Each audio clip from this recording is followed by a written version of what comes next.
রাতে ঘুমানোর আগে এই 3টা সূরার আমল যদি আপনি করতে পারেন, তাহলে রাতে আপনি কোনো খারাপ স্বপ্ন দেখবেন না। অনেক সময় দেখবেন আমরা ঘুমোতে গেলে বোবায় ধরে, মনে হয় যে পুরো শরীরটা কি যেন চেপে ধরছে, একবারে মনে হয় শ্বাস বের হয়ে যাবে।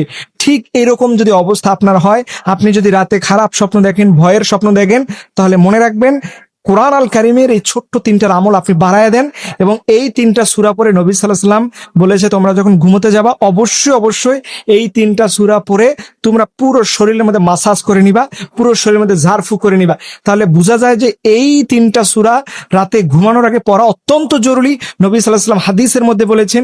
এবং এই আমলটা করে যদি কোনো বান্দা ঘুমোতে যায়, তাহলে ইনশাআল্লাহ তাকে শয়তান কোনো খারাপ স্বপ্ন দেখাতে পারবে না, ঘুমের মধ্যে সে ভয় পাবে না, ঘুমটা তার ক্লিয়ার হবে।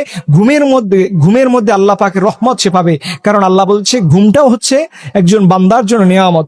এই রাতটা আল্লাহ পাক তৈরি করেছেন মুমিনদের আরাম করার জন্য। আপনি ঘুমাতে যাবেন আর খারাপ খারাপ স্বপ্ন দেখবেন। আমাদেরকে অনেকে ফোন দিয়ে বলেন, হুজুর আমি ঘুমের মধ্যে দেখেছি আমার আব্বাকে কে যেন মেরে ফেলেছে, আমি ঘুমের মধ্যে দেখেছি আমাকে কুকুর পায়ের মধ্যে কামড় দিচ্ছে।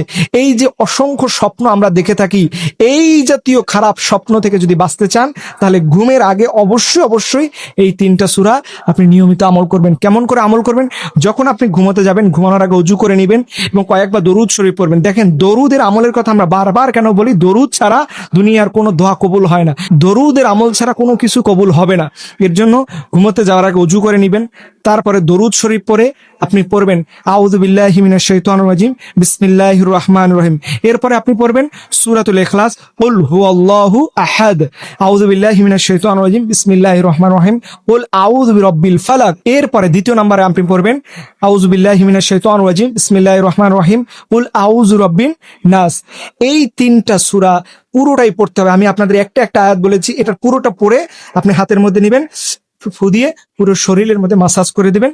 আল্লাহ সুবহানাহু ওয়া তাআলা দেখবেন আপনাকে যাবতীয় সকল প্রকার শয়তানের ওয়াসওয়াসা থেকে, খারাপ স্বপ্ন থেকে, যাবতীয় বিপদ আপদের হাত থেকে আল্লাহ পাক ওই রাতে আপনাকে সেভ করে নেবে। এর জন্য অনেকেই আমাদের কাছে যারা বলেন এই আমলটা নিয়মিত করুন, দেখবেন আস্তে আস্তে করে খারাপ জিনের আসর, খারাপ কিছুর প্রভাব এটা আস্তে আস্তে করে কেটে যাবে। আল্লাহর নবী সাল্লাল্লাহু আলাইহি ওয়াসাল্লাম এই আমলটা করেছেন, তাই আমাদের সবার উচিত হচ্ছে আমরা যেন সবসময় চেষ্টা করি নিয়মিত আমলগুলো করার। আল্লাহ রাব্বুল আলামিন যেন আমাদেরকে বেশি করে কোরআন এবং হাদিসের আমলগুলো ইয়াকিন আর বিশ্বাসের সাথে আমল করা তৌফিক দান করে। সকলে আমিন।